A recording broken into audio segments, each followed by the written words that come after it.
So welcome to a special edition of the State of the Church segment here on the podcast. We're doing one of these a month, every month. And I'm here with my good friend and CEO of the Barna Group, David Kinnaman. And you got a brand new study really on the relationships of today's pastors. And it covers marriage, parenting, interpersonal connections. Last month, we talked about interpersonal. Today, we're going to drill down on parenting. What's some of the data showing us about pastoring today and parenting? Well, we have this great new report focusing on how pastors are doing in all of their relationships, their marriage, their parenting, their friendships. So we encourage you to take a look at that. Some of the findings in this particular study focus on parenting, and we see there are at least 5 different challenges that pastors identify: managing financial stress and expenses when it comes to being a parent, managing my own screen time and technology use. So pastors rank that second, and then helping my children with their interpersonal relationships with others, number 3, addressing my own mental health and self-care in terms of my parenting, and then managing my children's technology use was last. And all those are kind of similar. They're between 32% down to 27%. So they're all kind of a constellation of factors. I think it's really good and actually healthy that pastors are admitting that some of their own culpability, their own screen time, their own usage of technology, their own mental health matters in how they're modeling that for their own children. I'm a pastor's kid, so knowing my dad ministered in a period of time when there wasn't the ubiquity of cell phones and screens, but he did a great job of taking weekends.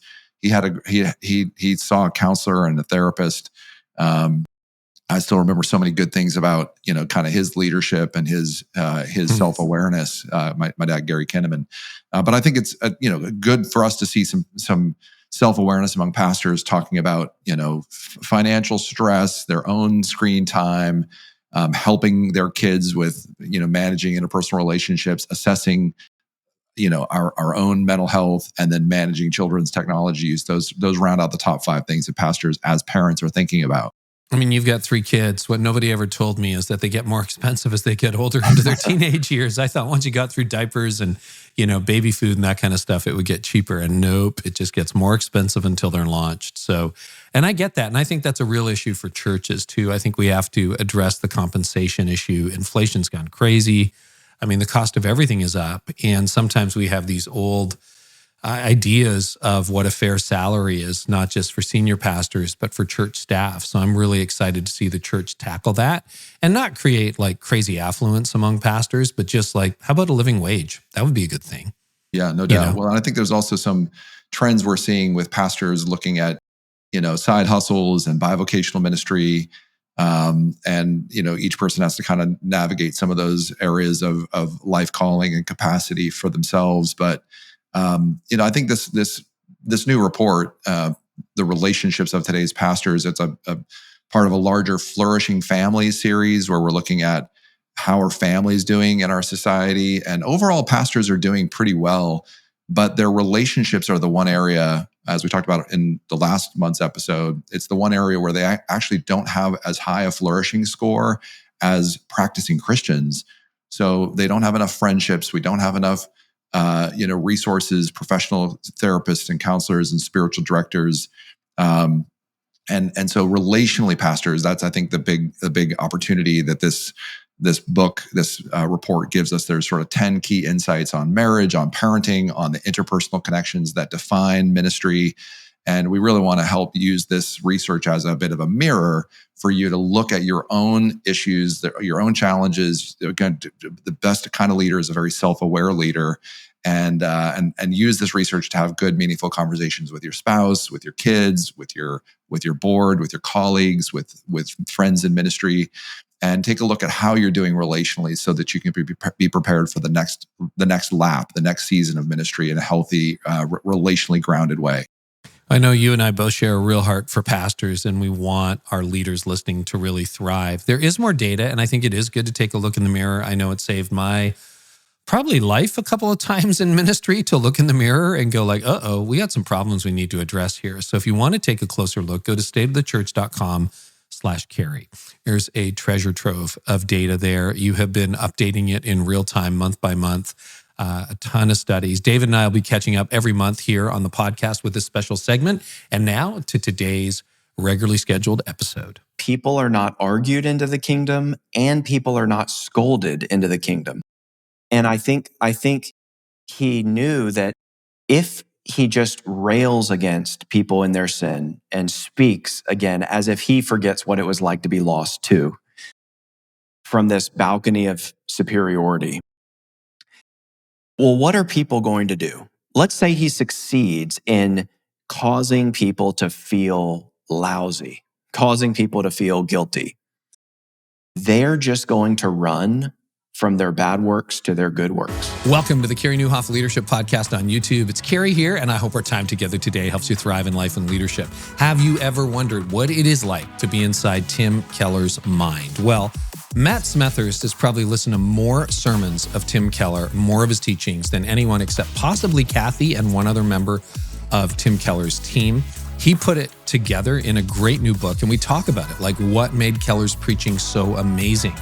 What about his DNA? What really made him tick? And what about a rule of life? Did he have one? Kind of. We kind of go there. I think you're really going to enjoy this. We got a lot of Tim Keller himself in the archive as well, which we'll link to in the show notes. Hey, we're having a lot of great conversations, not just here on YouTube, but also in my own private community. If you want to join, you can do it absolutely free. Just click the link below, or what you can do is go to careynieuwhof.com/show notes. You'll get the show notes for this, but also get access to an incredible community of thousands, like over 7,500 other church leaders who are in the trenches with you. If you enjoyed this episode, like, subscribe, leave a comment to join the conversation. And now a word from today's carefully chosen partners, and then my interview about Tim Keller with Matt Smethurst. Today's episode is brought to you by Compassion. So if you're in the scriptures routinely, as I am, you can't miss the fact that there's a huge emphasis on compassion and generosity as core components of God's actual character. It's all over the Old Testament and New Testament.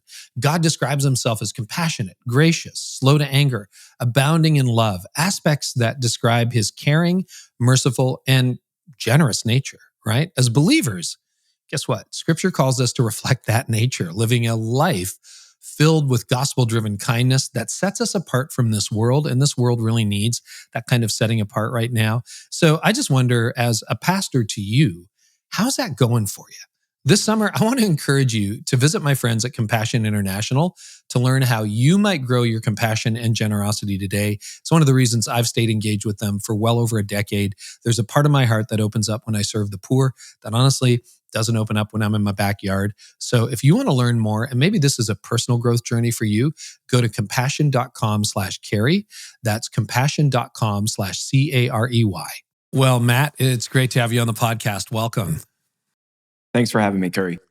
Yeah. So, we do talk about Tim Keller quite a bit on this podcast. I know he impacted you a lot. He impacted me a lot.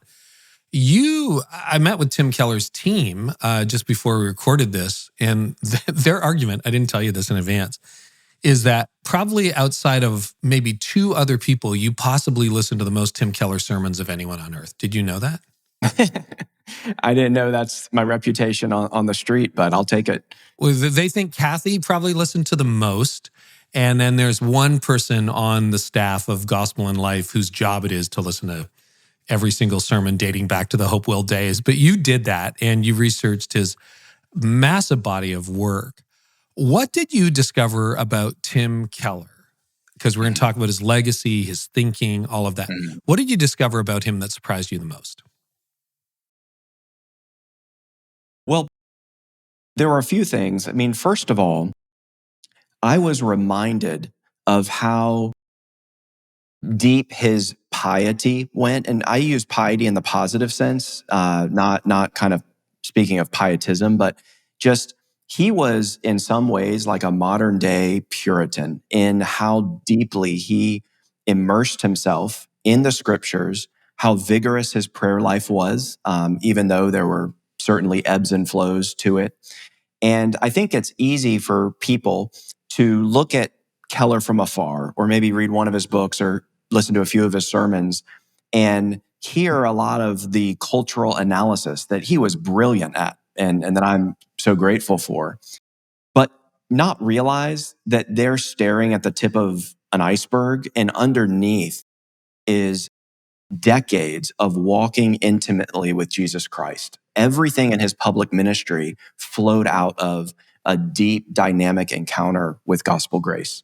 And then I would say another thing that struck me afresh as I was working on the book is how much friendship was a theme that coursed its way through his teaching. If you look at the table of contents, the kind of topic by topic survey of various themes that animated Tim's ministry, I don't think friendship is one that would maybe immediately come to people's minds when they're trying to make that list. And yet, the more I tried to engage with what he said and what he wrote, the more I realized the friendship of Jesus Christ, viewing the cross as the ultimate act of burden bearing, the ultimate act of self-giving, the ultimate act of friendship, should revolutionize everything about our everyday relationships. Of course, we see that in his book with Kathy, The Meaning of Marriage, particularly with that relationship. But given the influence not only of his friendship with Kathy that spanned 5 decades, but also the influence of C.S. Lewis in Tim's life, friendship was a more prominent theme than I realized when I embarked on the project. You know what hit me? My wife and I just spent 6 days in New York City. We met with various groups of pastors, with the Gospel and Life team, with just different traditions. But you didn't have to raise Tim's name when you met next-gen pastors in their 30s and 40s in New York, and not just Presbyterians. He was Presbyterian. I mean, non-denom, Southern Baptists, didn't matter who it was. Tim would come up, and the picture I got on my last trip to Manhattan was, oh my goodness, Tim was widely available, very accessible if you were a local pastor. Most of us only knew him through his teaching or his books or whatever. But if you're in New York City, he really, chances are, he built into you. If you were a pastor of an evangelical church, I heard stories of everything from, just pastors whose names you wouldn't know, who had like 500-page unpublished tomes of Tim's thoughts on particular issues that he's like, here, this is what I wrote, read it. And it's just sitting in their drawer. To, late night Q&As on Roosevelt Island, to, I'll come to that thing. He was widely accessible, widely available, and had friends all over the city. And as I was leaving New York last time, I kind of said to Keller's team and to a couple of people, his legacy is in his books. I've always said, even when he was alive, Keller's one of those guys who's going to be read 100 years after he dies. Most of us not. Him, yes. But his legacy actually lives in Manhattan and in New York City now through the next generation of church planters. Did you see that in your research as well, just how generous he was with his time and building into other leaders? Yeah, well, I had always known that he declined almost every speaking invitation that came his way. So in 2008, The Reason for God was published. That was his first bestseller. And after that, there was, an incredible literary output over the course of 15 years. And he became something of a celebrity in the Christian world. In fact, one of the most difficult things he talked about was increasingly people who wanted to talk to him after church were not people he was pastoring, but people who, were visiting, which he was happy to meet visitors, but it's a very different dynamic as a pastor when you're only interacting with fans. He could have been traveling the world, speaking at all kinds of events. But the reason he declined almost every speaking invitation is because he wanted to continue prioritizing New York City and have the margin to be able to do the very kind of private acts of generosity you're talking about. And then, of course, after he died, all of these stories came out of people that had been personally encouraged by Tim, reaching out to them, emailing them, calling them. It's really incredible how much the gospel of grace and generosity that he so eloquently proclaimed really had sunk down into his heart, to the point where he was reaching out to people who had really little to offer him in return, just to show them the love. Yeah, these were not well-known people. Not names, not people who would end up blurbing his next book. These were just church planters on the ground trying to make it to next year. Yeah. Interesting. You know, it reminds me, and I think once a year we're going to dive into Tim Keller's legacy. I'm pretty sure it's going to be a recurring thing on the show. And so thanks for helping us with it this year, Matt. But, you know, when I interviewed Eugene Peterson and then his biographers, there was a similar problem. He became a celebrity, right? And I remember there was I think it was an invitation to go to Brazil that he ended up saying no to, because you can gather 40,000 people in Brazil pretty quickly for a Christian cause. At least you could back in the day. And it wasn't that he didn't want to do the event. It was that he was worried about his soul. When you see Tim making those decisions, and again, you're not his official biography, you've done kind of an intellectual gospel history of Tim's work in your book, Tim Keller on the Christian Life. But did you see, was there a similar soul battle going on in him, or what was that push-pull to say no to the big marquee events and yes to the micro in the city? Well, I think some of it was personality. Tim was friendly, but had a more retiring personality, a love of reading and processing information and synthesizing, and of course producing content. And so I don't think he ever, even dating back to the days when he was not a Christian, I don't think he was ever kind of the life of the party ladder climber type. Therefore, cutting his pastoral teeth in small town Virginia for 10 years, mid 70s to mid 80s, I think it was a very fitting beginning for someone who just wanted to be with people. I think Tim just excelled at the art of listening. There's a form of listening that comes when we read others, and there's a form of listening that comes when we pastor others. And I think Tim's ability to listen well to various kinds of people, whether you're in blue-collar Virginia or whether you're in the city that never sleeps, I think that kept him grounded and probably prevented him from wanting to be someone he's not and chase the latest, the ability to headline every major conference. Actually, please offer your perspective on this, Matt. But I think that is something that comes through in his preaching and comes through in his writing. He has tons of stories from unknown people, just, a Broadway actor that maybe he had coffee with, or a woman who was struggling in her dating relationships. And they're parishioner stories, average New Yorker stories, average Hopewell, Virginia stories. He did spend a lot of time just listening to his congregation. Is that true? Well, yes. And that's how all of the apologetics came about. One of the most successful events or programs that Redeemer ran over the years was called Questioning Christianity. And a lot of that content made it into books such as Making Sense of God and How to Reach the West Again.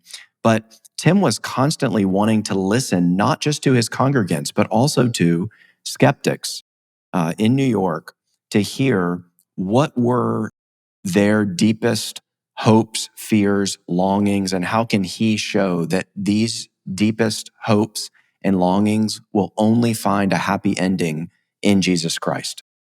That was, so I would say the art of listening is in many ways what enabled him to make people feel so heard and understood when he gently but vigorously interacted with their objections to the faith.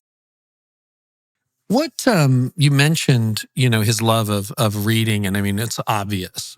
He's quoting more people than most of us would in an entire series in a single message, half of whom most of us have never heard of. He's just reading obscure theologians, philosophers, going deep into the literature over centuries.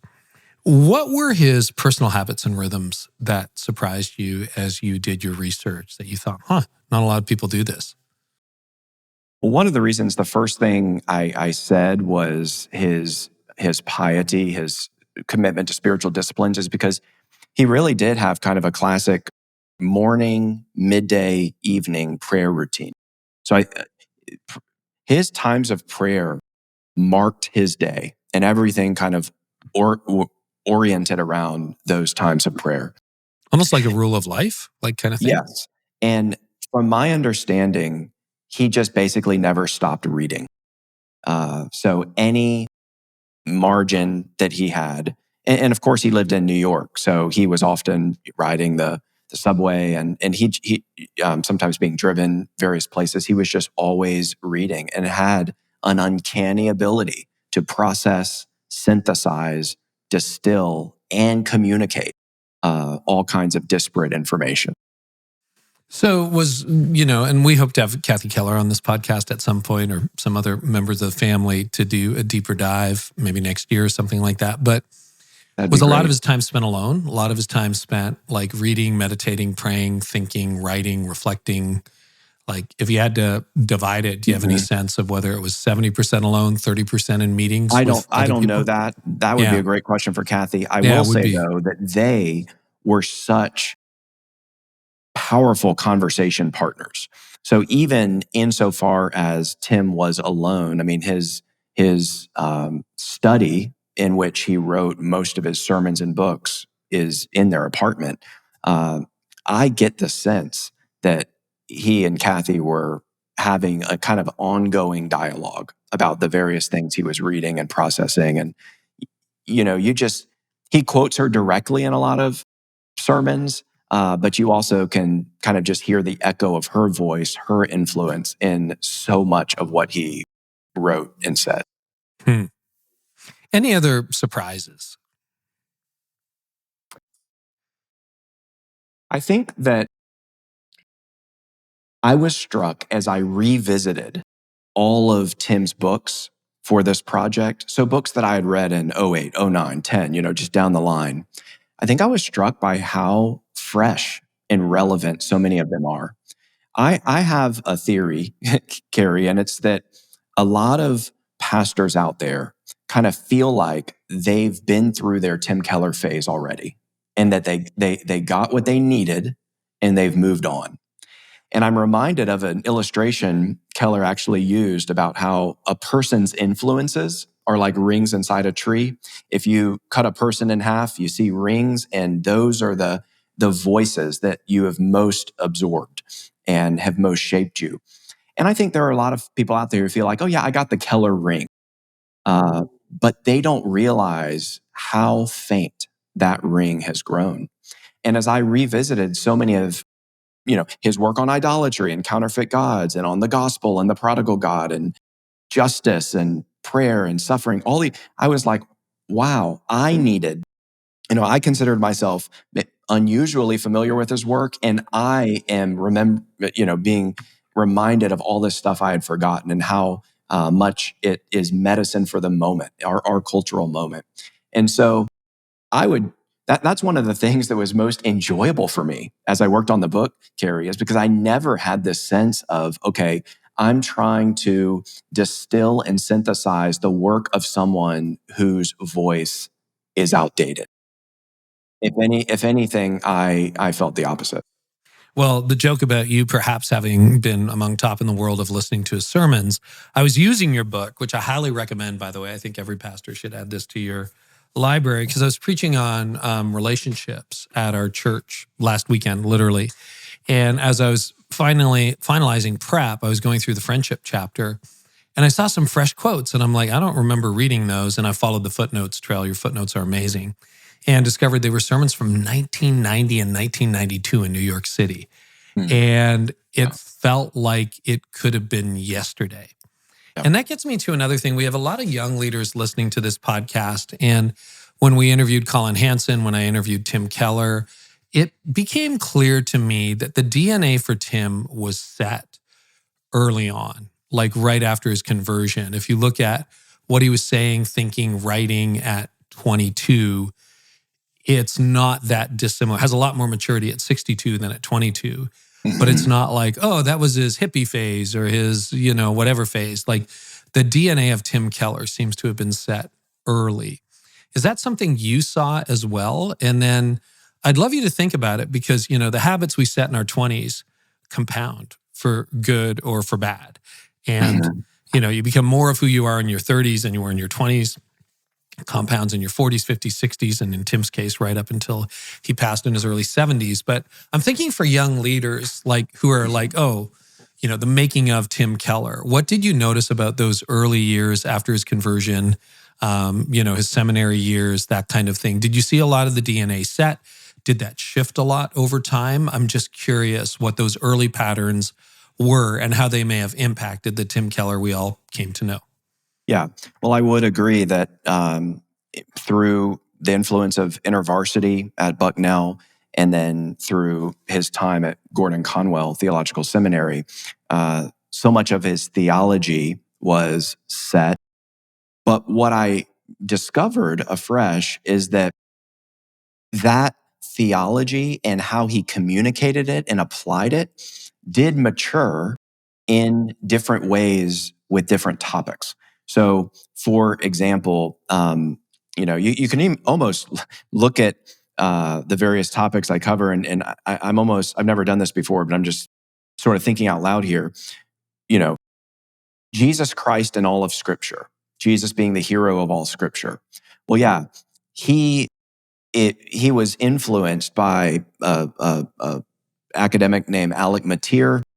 There's a little anecdote I share about when he was at R.C. Sproul's Ligonier Valley Study Center as a seminarian, hearing about Christ in the Old Testament in a way that Tim had never heard before. And then, of course, the mentorship of Ed Clowney, who taught him Christ-centered preaching. And it was Ed Clowney's exposition of the parable of the prodigal sons, Luke 15, that had a revolutionary effect on how Tim himself understood the gospel.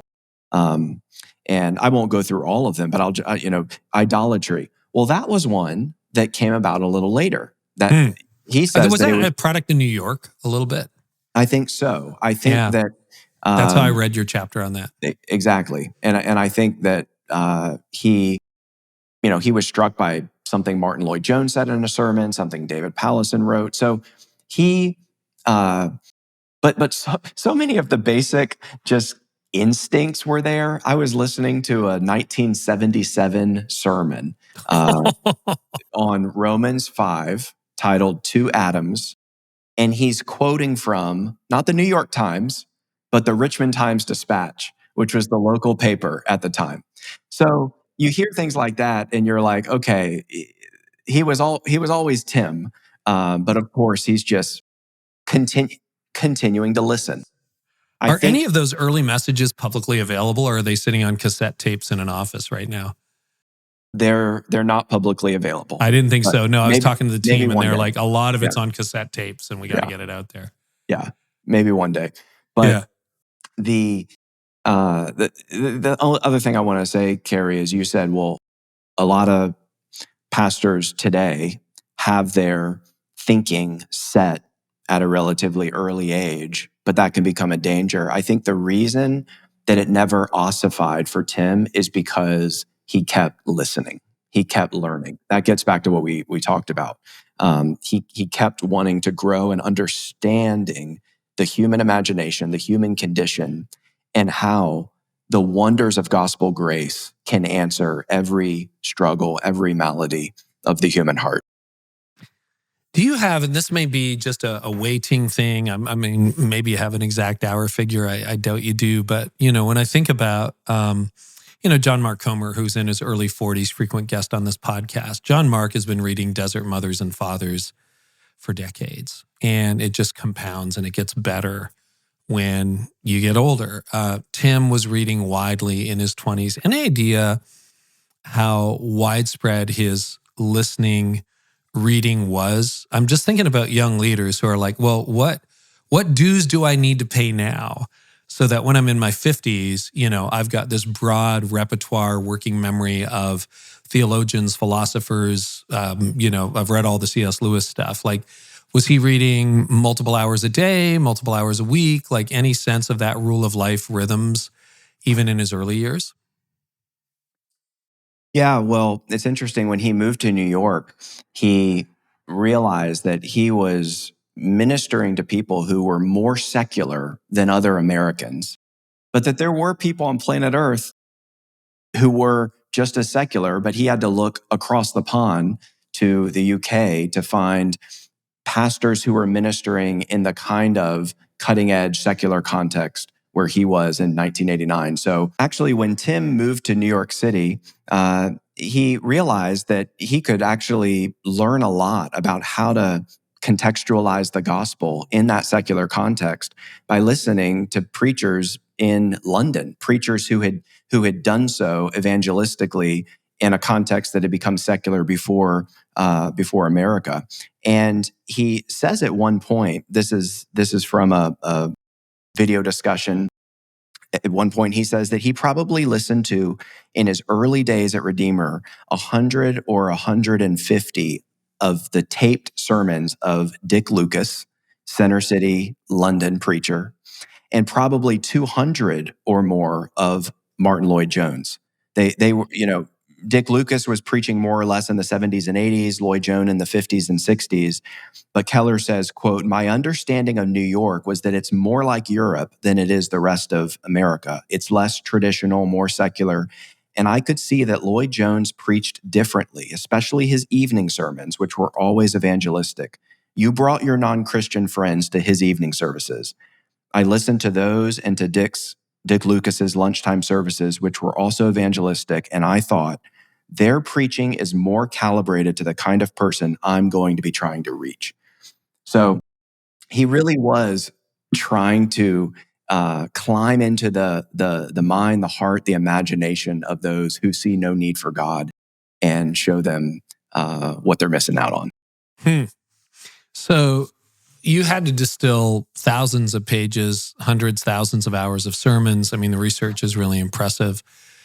Decades of thinking. What did not make the book, but maybe still is in the back of your mind, it haunts you, it amazes you, but books have limits. What didn't make the cut? That's fascinating. His stuff on cultural apologetics. So originally, I was going to include a chapter on cultural apologetics.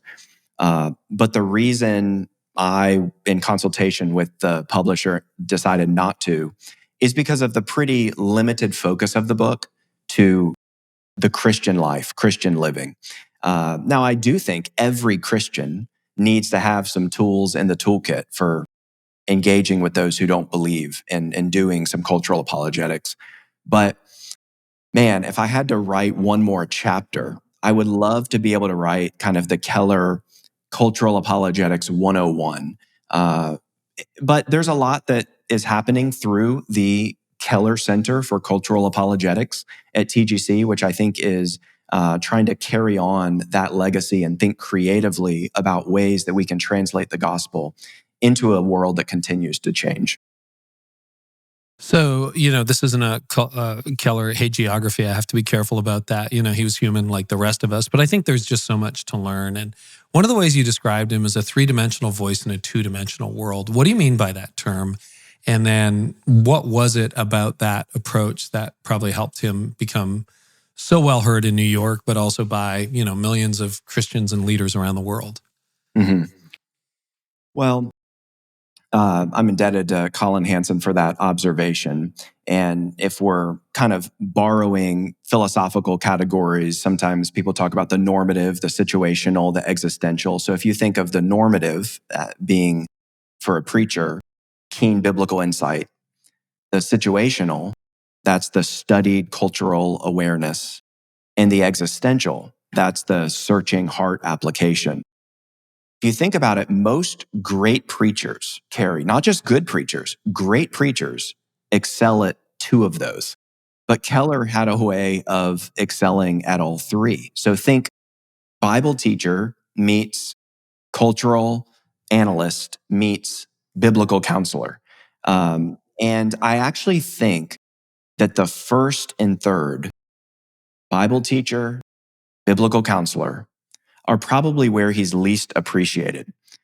Some may hear him quoting philosophers and New York Times columnists and assume his preaching is really scholarly and sophisticated and fancy, but it actually wasn't.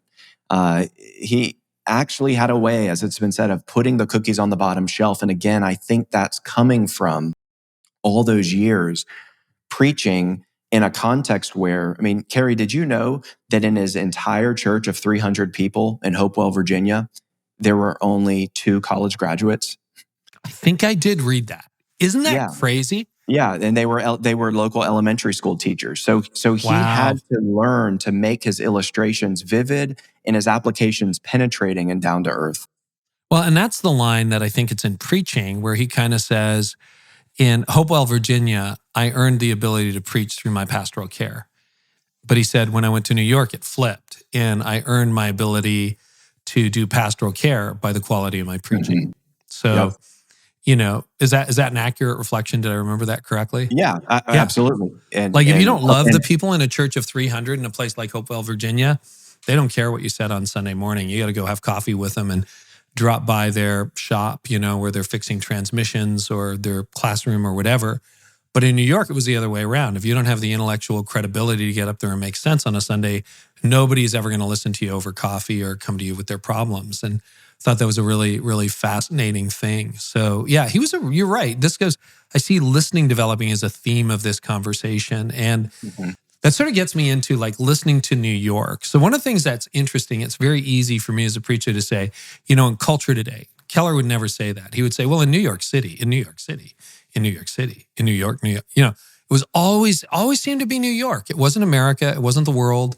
Sometimes it was the world today, but it was so New York. And I think you can make the argument, feel free to disagree, Matt, but that he did cultural exegesis as well as he did biblical exegesis. And I'm wondering if you were able to put your finger on what made him such a great cultural interpreter, to the point where when he stood up and said something about trying to make it on Broadway or being in fintech in New York, the people in fintech or the people on Broadway or the people working at LinkedIn are like, oh, you understand my world. You get it.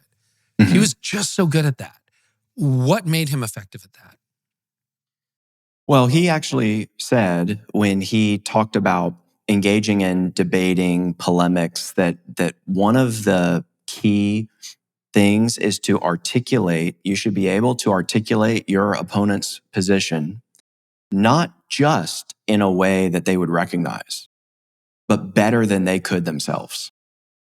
And I think because he read and listened so widely and charitably, it enabled him to climb into other people's perspective, to enable him to see the world from a vantage point that he himself didn't inhabit as an evangelical Christian.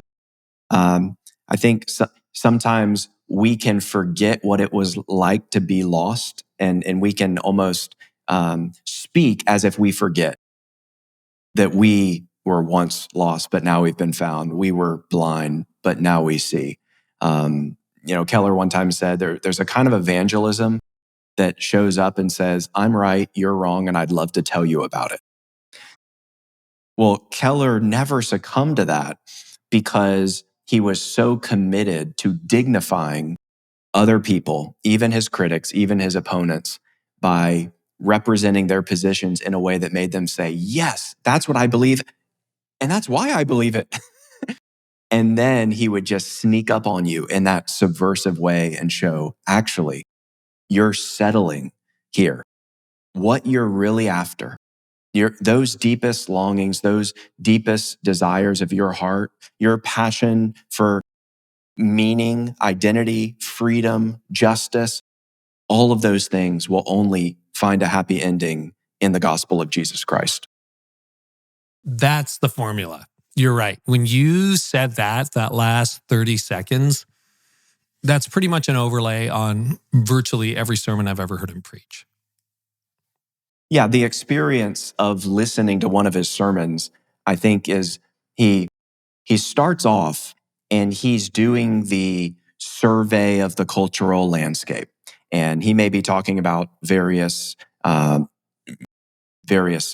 movements or ideologies or idols, and you kind of find yourself sitting back and enjoying, oh yeah, that is what's going on out there. That is a good read on our moment. But before you know it, he's snuck up in here and he's poking you in the idols.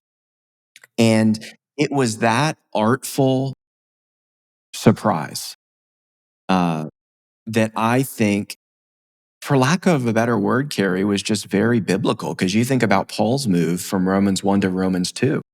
The self-righteous Jews loved Romans 1 because Paul was railing on the pagans and saying, you're under the wrath of God and you deserve it. And you can imagine them cheering him on, saying, yeah, get him, Paul. And then he doesn't go straight to, and here's the gospel in chapter 3 for those dirty pagans. He has chapter 2, which is, oh, and you too. You're also lost. You're also the problem because you're trusting in your own righteousness. So Keller had that way of subversively sneaking up on us in our pride and showing us our need for gospel grace. And he was very winsome about it. He wasn't particularly condemning. It would be like, the promise of money and success and career, is, wonderful and tempting and it makes you feel good. Mm-hmm. And it's not enough. So now what? Because here's what it's doing to you. It's doing this, it's doing that, it's doing this, it's doing that. And then people are like, that's right. So now what? Well, maybe you need to meet Jesus. It was that kind of vibe, right? That was the recurring theme. I went back into my notes and I sent you some of the notes in the clip because one of my favorite moments when I did the first interview with him in New York in person 5 years ago was I asked him if he was starting over again, what would he do differently? And he said, by the time he started in ministry in the 80s, the parent apologetic, just to give, listeners a recap, his parents' generation was kind of like, here's the standard, you fall short, Christ is the gap and you're missing the mark. And he said that was already wearing thin by the late 80s, early 90s, because not everybody said, well, what mark and how does that go? And then I asked him if he was starting today, what would he change again?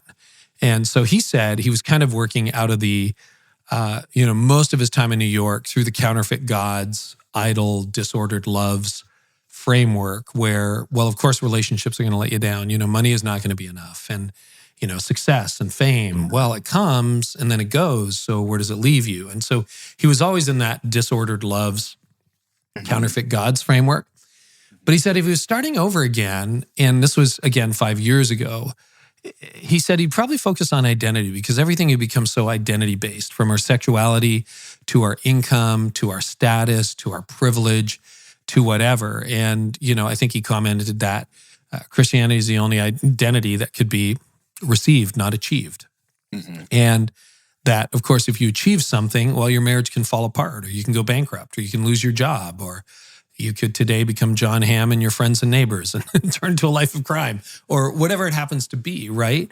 And I'm just curious, when you have gone through his 50 years of public work, whether you have any thoughts on if he was starting over again, were there any themes you think he might punch up for this cultural moment, or that would be appropriate themes for those of us who are left to punch up for this moment? Yeah.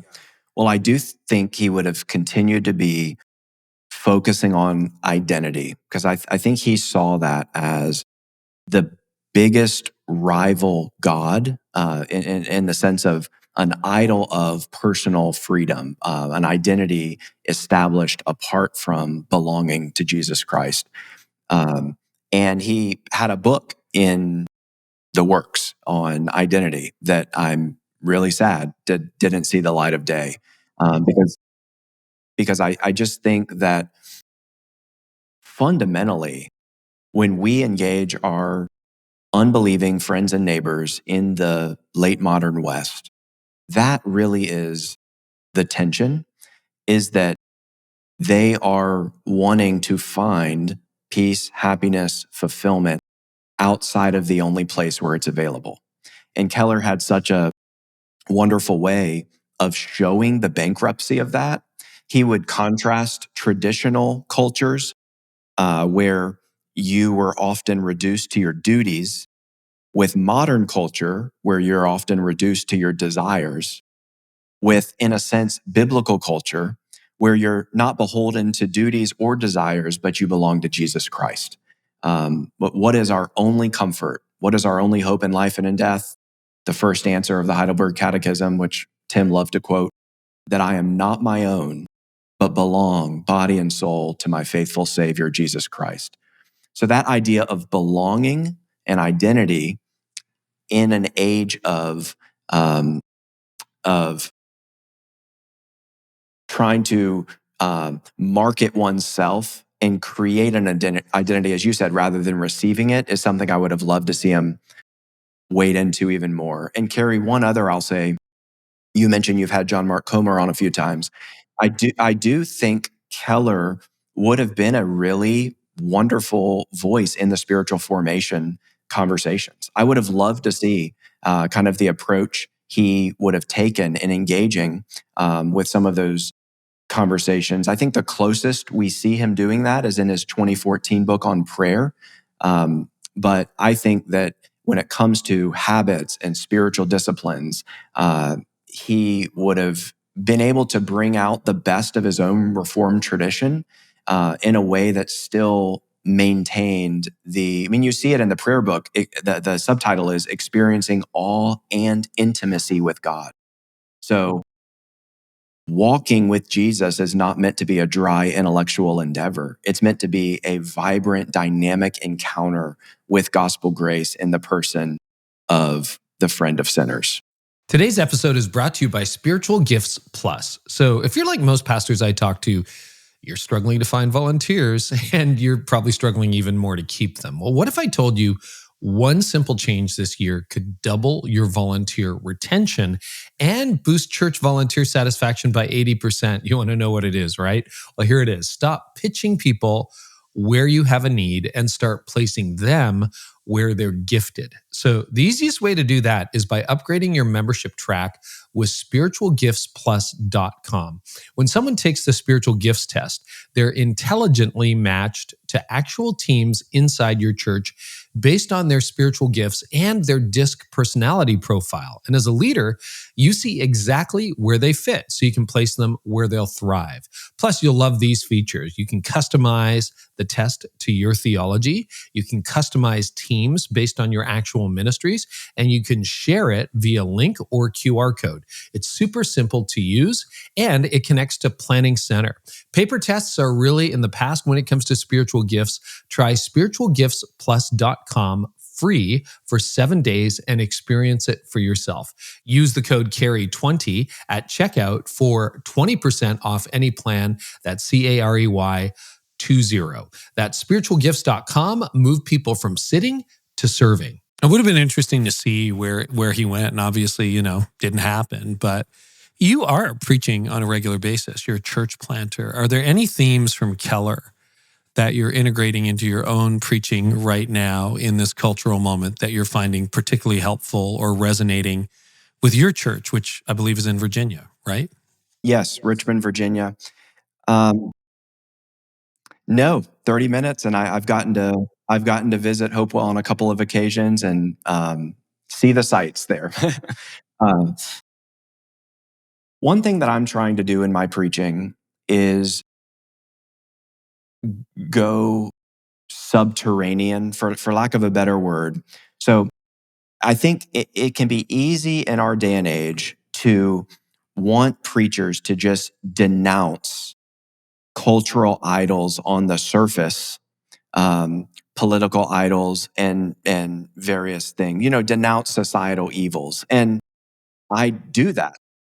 And I do that insofar as that's where scripture takes me. I mean, I'm committed to expositional preaching usually, and just the Bible's kind of setting the agenda for what we're looking at this morning.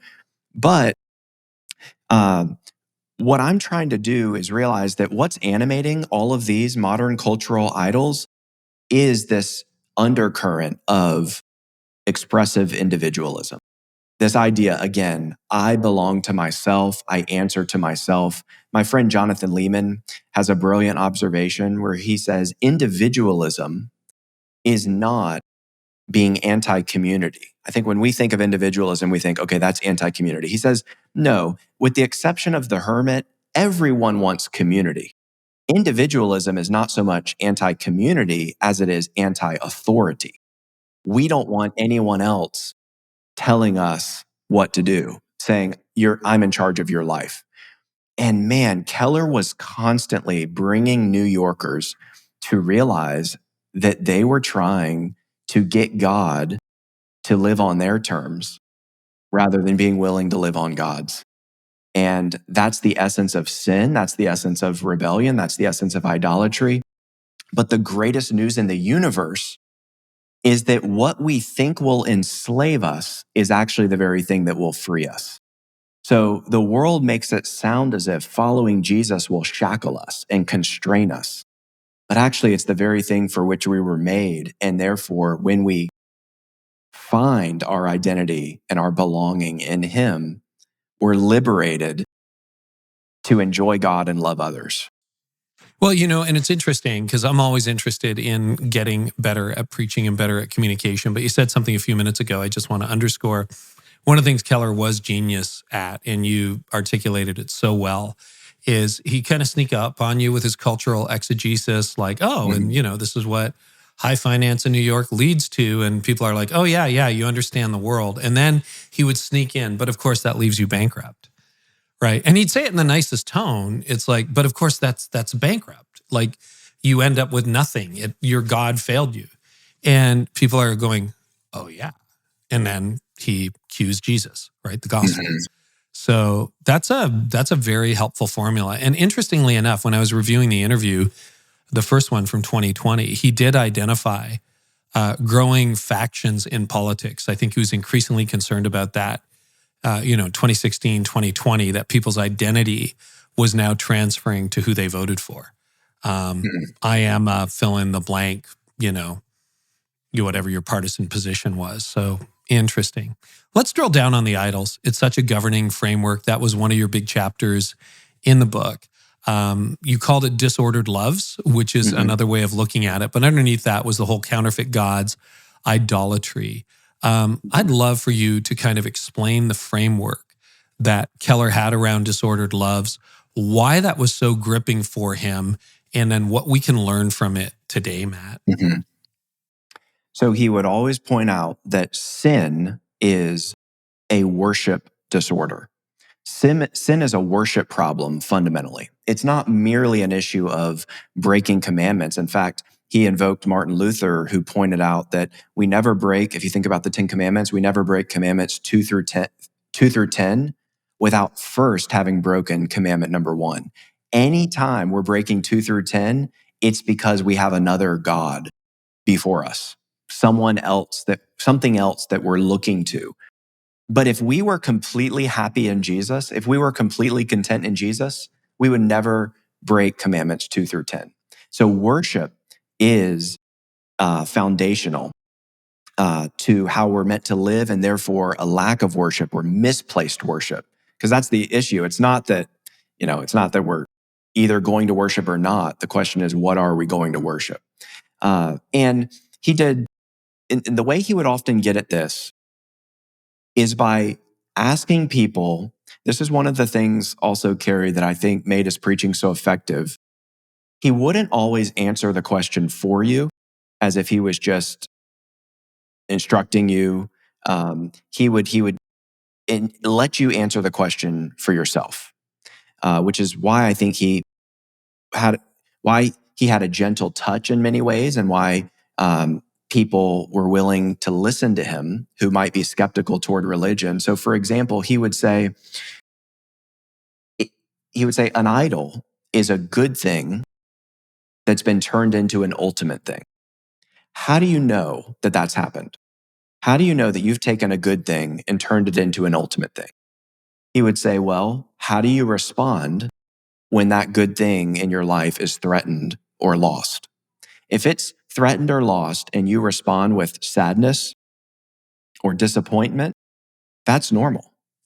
But if you respond with downright devastation and despair, well, that's probably evidence that that good thing has been given a promotion it didn't deserve and has been inflated into an ultimate thing. There's that, first of all, having listened to hundreds of Keller sermons, great summary. Very, very true. There was a gentleness in that. When you think about preaching styles today, in a lot of the popular sermons, there's not a gentleness anymore. It's a rail against. It's a black and white. Mm-hmm. Do you think that gentleness was a big part of his effectiveness in New York City? Any thoughts or comments on why that kind of intellectual, kind, pastoral approach where the badumpa, Seth Godin says, if you're communicating well, it's sort of, you want the audience to finish the song. It's sort of dun, dun, dun, da, da, da. You want them to get that last 3 bars. And that seems like that's what Keller did. The deconstruction of the idol didn't happen. Obviously, it happened through his mouth, but it kind of happened in the reader's heart and head. It's like, oh yeah, when I lost that, I lost it. Oh, I guess I have a problem, rather than him railing against you that you have a problem, Matt. Did you know that you have a problem?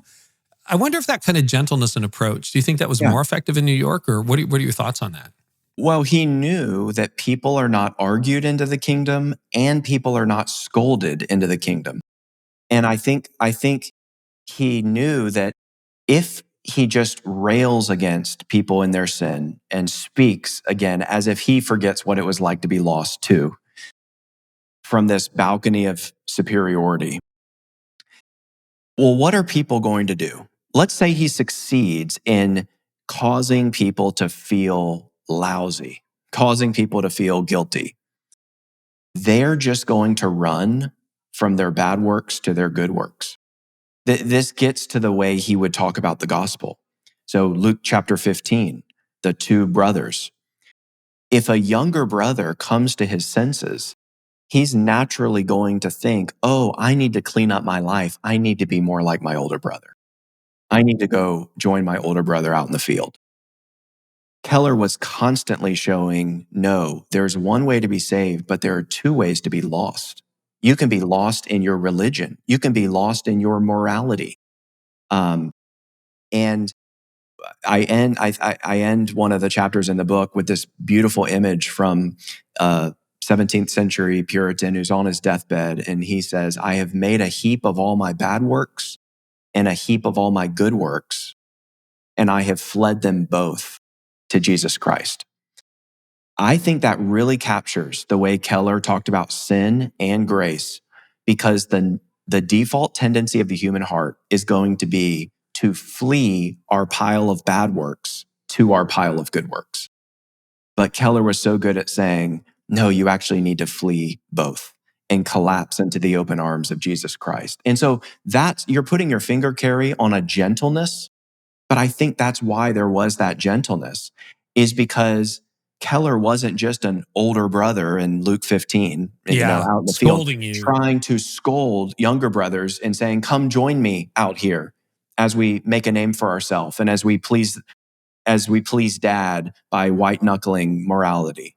No, everything Keller wrote and said was tinged with this awareness that we are lost, we are bankrupt, we are sinners saved by grace.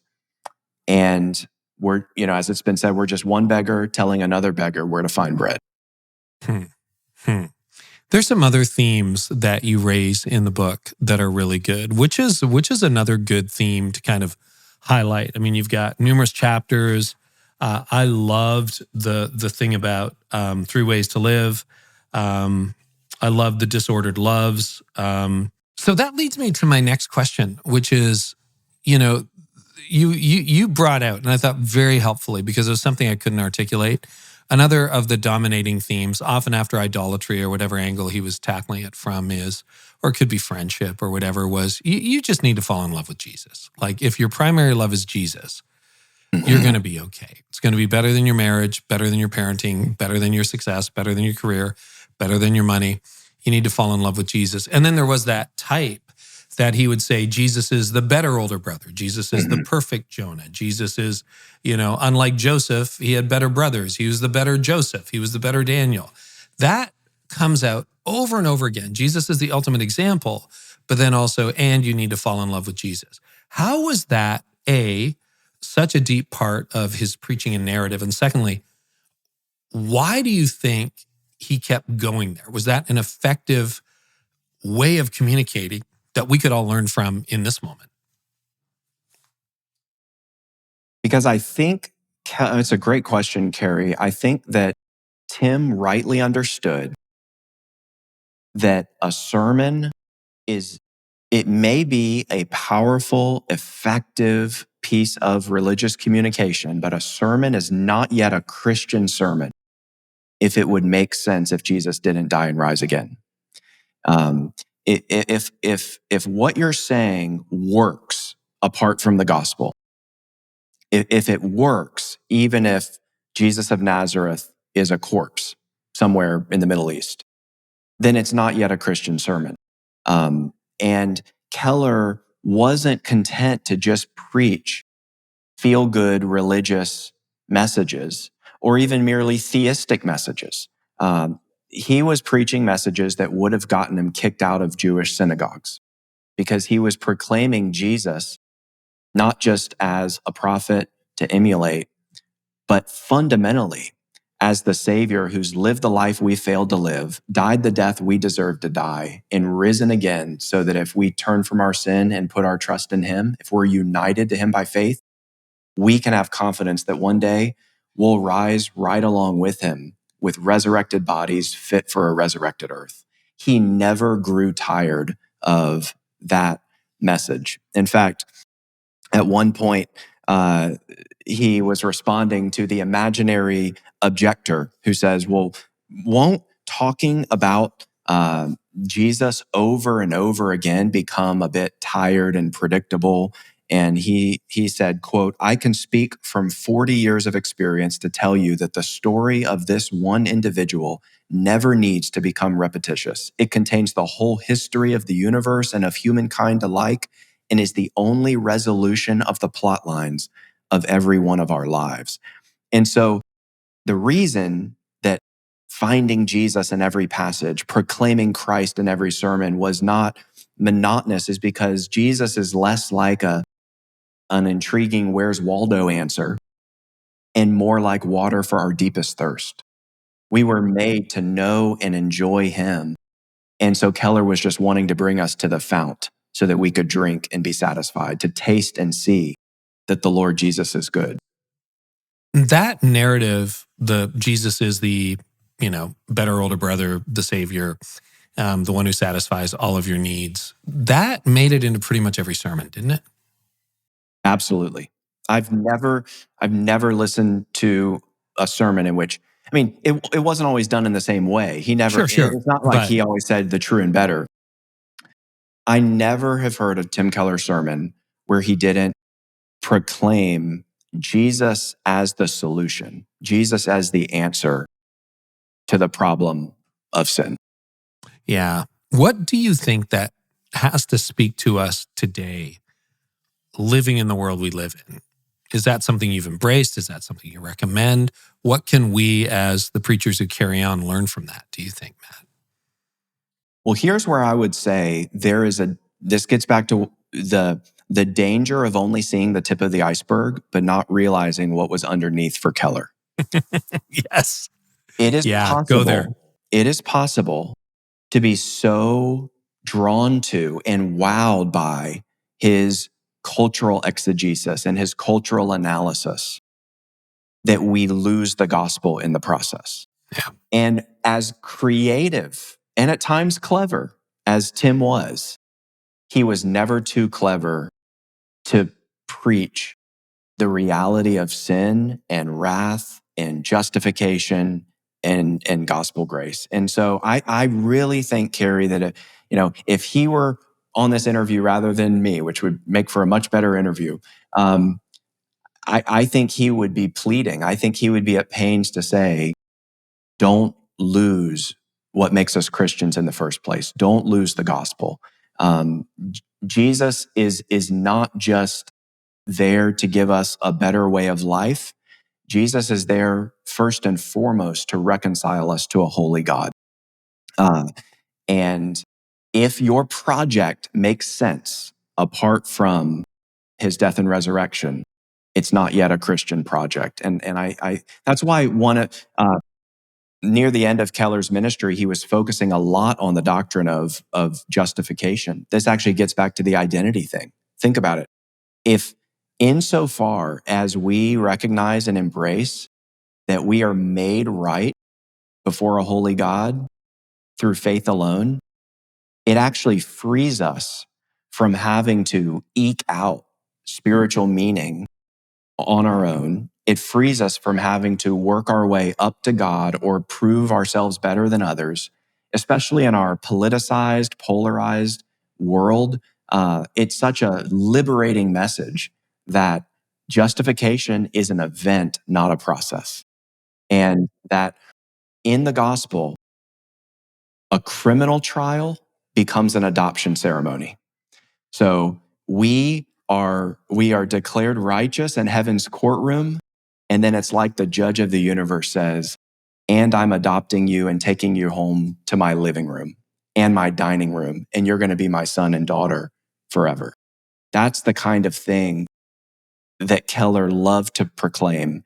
And I think we have to remember that if we're going to remain meaningfully Christian. You know, you end on pain and suffering in your book. And that's where Tim's, he was acquainted with suffering. It wasn't his first round of cancer. He had, I believe it was thyroid cancer. Kathy had her own challenges over the years. Their health wasn't perfect for the last 20, 25 years of their life. And yet they did incredible ministry over Tim's last few decades. What in your view did Keller learn in dying that perhaps you can not learn in life? Was there anything that really stuck out to you as you had the conversations and did the research? Yeah, there's a powerful essay he wrote for The Atlantic in 2021, around the same time his book Hope in Times of Fear came out, which was written under the shadow of this bleak medical prognosis with, stage 4 terminal pancreatic cancer. And he talks about some of the lessons he and Kathy together were learning. And one of, I'll just mention two that really struck me when I first heard them and then when I revisited them in preparation for this book. The first is that he was quick to say, I'm not primarily fighting cancer. I'm primarily fighting my sin. That's the biggest fight every day because I'm going to die of something someday. But I need to fight my sin so that I am ready to be with a sinless God, a pure and holy God. And that was just so counterintuitive when he first said that. But you could tell he meant that. He was actually going even deeper into some of the work of his Puritan forebears and thinking about mortification and putting to death pride, idolatry, stuff he had preached against for years, but anxiety, and finding his hope, his rest, his peace in Christ alone. The other thing he and Kathy were learning together is that for so many years, they had basically tried to make a heaven out of this earth. Kathy would be tempted to do that through family vacations and how much energy and attention and focus she put on those. For Tim, it was not that. For Tim, it was ministry productivity. Even when he was on vacation, he's thinking about the next project.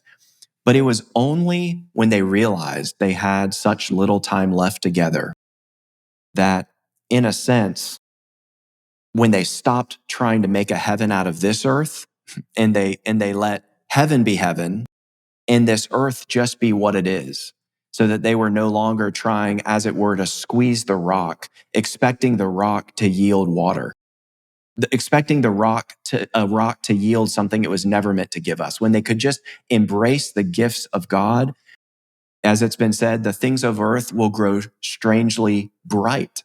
Yes, there's a sense in which they grow strangely dim in the light of his glory and grace, but there's also a sense in which they can grow strangely bright when we put them in their proper place and realize that only Jesus can satisfy us, but other things can delight us when they're in their proper relationship to him. You wrote about this, I think, for the last 20 some odd years. They prayed together every day, every night, Tim and Kathy. And I believe the quote was something, and this is Kathy or Tim, imagine there was a pill that if you did not take it every single day, you would die. For us, that is prayer. And if we don't pray every single day, we are not going to make it. What is under that quote and that impetus to pray together as a married couple? Tim rightly understood, the reason my chapter on prayer is titled Answering God is because that essentially was his 2-word definition of prayer. God has initiated a conversation with us, a conversation we didn't deserve, but he has, as one theologian put it, he's forfeited his personal privacy to reveal himself to us in Christ and in his word. He's initiated this conversation. He could have given us the eternal silent treatment, but he has spoken to us. Prayer is him inviting us to speak back to him. So we hear his voice in his word, and he hears our voices in prayer. And so prayer is, in a sense, answering God. We're responding. We tell our young kids, Carey, that it's rude not to respond when someone talks to them. It's rude to just, look away, to act bored. That's what prayerlessness is. God has spoken to us, and we have not just the obligation, we have the privilege of responding and going to his throne of grace. So I think Keller realized, not just theologically that everything I just said is true, he also realized that experientially, the only way that you're going to access so many of the benefits that are held out for us in the gospel, understanding and experiencing our adoption, for example, is going to be accessed through the intimacy of prayer. One illustration he would sometimes share is, imagine you saw from a distance a father and his young son walking down the street. And all of a sudden, the father picks up his son and kisses him and twirls him around and squeezes him and then sets him back down, and they keep walking. Here's the question. Was the son legally any more his father's son when he was in the arms? No. But he was experiencing his sonship. And that is what prayer enables us to do. It's like and that's not to say prayer is easy. Prayer is hard work. It's a slog. He had struggles with prayer too. But when we persist, it's like we are being brought up into our Father's arms to experience our theology. What is the biggest misreading of Keller today as people understand him and remember him? What do people not get right? Again, I think it's not realizing that beneath what can seem like a lot of sophisticated complexity, that there actually was just a very simple walk with Jesus Christ. He was a man of the word. He was a man of prayer. He was a man committed to spiritual disciplines. He was a man rooted in historic Reformed theology. It wasn't as fancy as people might assume. He was just deeply acquainted with the friend of sinners and never grew tired of proclaiming that treasure. Well, I love the book. It's called Tim Keller on the Christian Life. Thank you for writing it. Thanks for the extensive research into it. It's going to be a manual I look back at from time to time as I think about my own theology, my own preaching. A good companion to the preaching book, I think, because you've got the content, the themes, in his work in public life. And, then he's sort of got the manual in preaching. So good 1-2 punch. Mm-hmm. Matt, books available everywhere. Where can people find you or learn more online? They can find me on X or Instagram. I co-host a podcast called The Everyday Pastor with Great my title. friend Ligon Duncan. So people can tune into The Everyday Pastor and my sermons at River City Baptist Church here in Richmond, Virginia. Excellent. Matt, thank you so much. I really, really appreciate your hard work and for coming on and helping so many leaders. Thanks, Carey. It's been fun.